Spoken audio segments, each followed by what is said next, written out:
Hey there! Are you ready to learn about some mind-blowing tricks that law enforcement officials don't want you to know?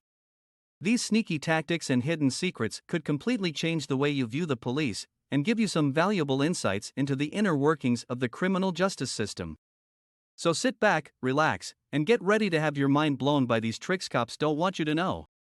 Law enforcement officials play a crucial role in maintaining order and keeping communities safe. However, just like any other profession, there are certain tricks and techniques that police officers use to do their jobs more effectively. Some of these tactics are well known and widely accepted, while others are more secretive and not widely discussed. In this article, we'll take a closer look at some of the tricks that cops don't want you to know.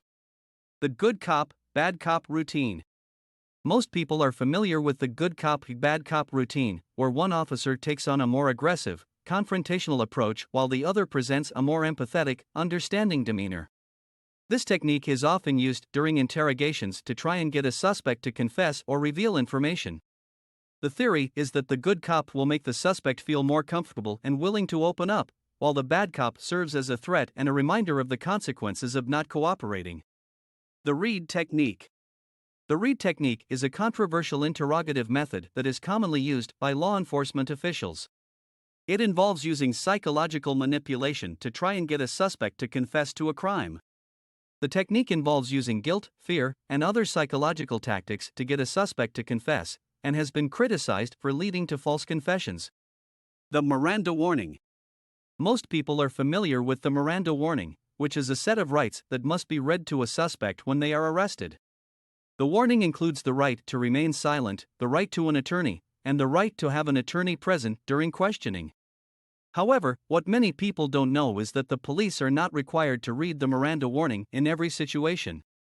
If a suspect is not in custody and is not being questioned about a crime, the police are not required to read them their rights. Pretext stops. A pretext stop is a tactic used by police officers to pull over a vehicle for a minor infraction, such as a broken taillight or a rolling stop at a stop sign, with the real intention of investigating something else. For example, if an officer suspects that a driver is transporting drugs, they might use a pretext stop as a way to search the vehicle without a warrant. Pretext stops have been the subject of much controversy and have been challenged in court as a violation of Fourth Amendment rights. Sneak and peek warrants.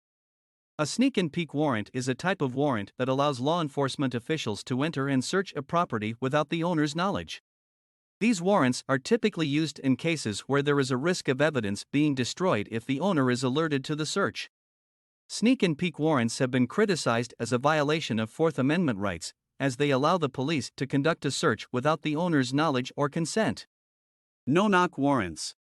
A no-knock warrant is a type of warrant that allows law enforcement officials to enter a property without announcing their presence. These warrants are typically used in cases where there is a risk of violence or the destruction of evidence if the occupants of the property are alerted to the search. No-knock warrants have been controversial due to the potential for violence and the risk of innocent people being caught in the crossfire. False confessions. False confessions are a disturbing reality of the criminal justice system, and they can be the result of a variety of factors, including pressure, intimidation, and psychological manipulation. In some cases, suspects might confess to a crime they did not commit in order to protect someone else or to avoid harsher punishment. False confessions can have devastating consequences, as they can lead to wrongful convictions and the imprisonment of innocent people. Race-based profiling. Race-based profiling, also known as racial profiling, refers to the practice of targeting individuals for investigation based on their race or ethnicity.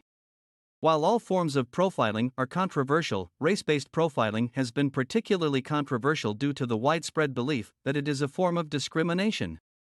Many people believe that race-based profiling is a widespread problem in the criminal justice system, and that it disproportionately affects people of color.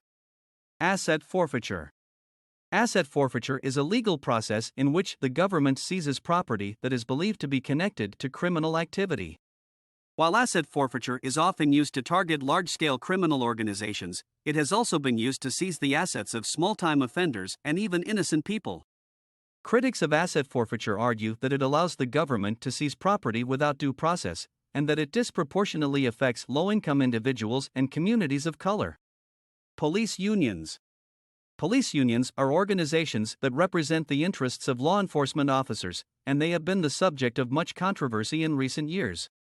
Critics argue that police unions can make it difficult to hold officers accountable for misconduct, as they often negotiate contracts that provide protections and benefits to officers who are accused of wrongdoing. Some people believe that police unions contribute to a blue wall of silence that makes it difficult to investigate and prosecute cases of police misconduct. Qualified immunity. Qualified immunity is a legal doctrine that shields government officials, including law enforcement officers, from civil liability in cases where they are accused of violating someone's constitutional rights. Qualified immunity has been the subject of much controversy, as it can make it difficult to hold law enforcement officers accountable for misconduct or abuse of power. Some people believe that qualified immunity gives officers too much leeway and protects them from consequences for their actions. Testifying. Testifying, also known as perjury, refers to the act of lying while under oath, and it is a problem that has plagued the criminal justice system for many years.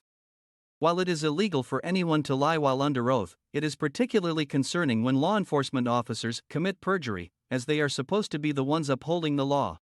Testifying can have serious consequences, as it can lead to wrongful convictions and the imprisonment of innocent people. Undercover operations. Undercover operations are a common tactic used by law enforcement agencies to gather information and gather evidence in criminal cases. While undercover operations can be an effective way to gather intelligence and disrupt criminal activity, they can also be risky and controversial. There have been instances where undercover officers have become too involved in the criminal activities they are investigating, and have even committed crimes themselves. Entrapment. Entrapment refers to the act of inducing someone to commit a crime that they would not have otherwise committed.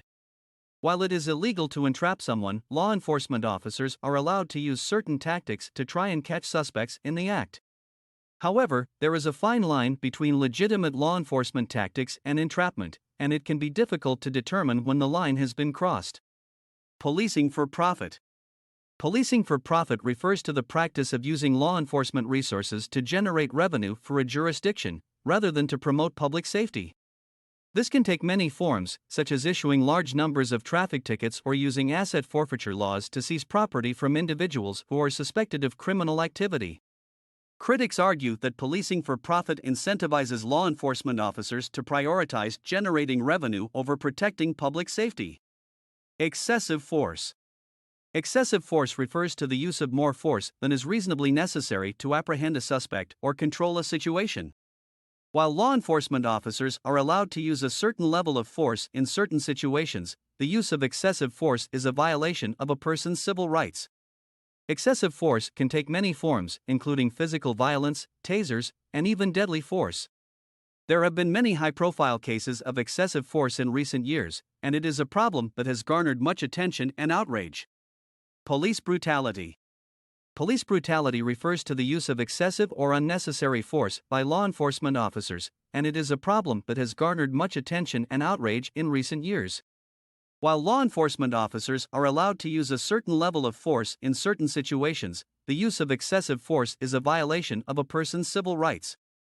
Police brutality can take many forms, including physical violence, tasers, and even deadly force.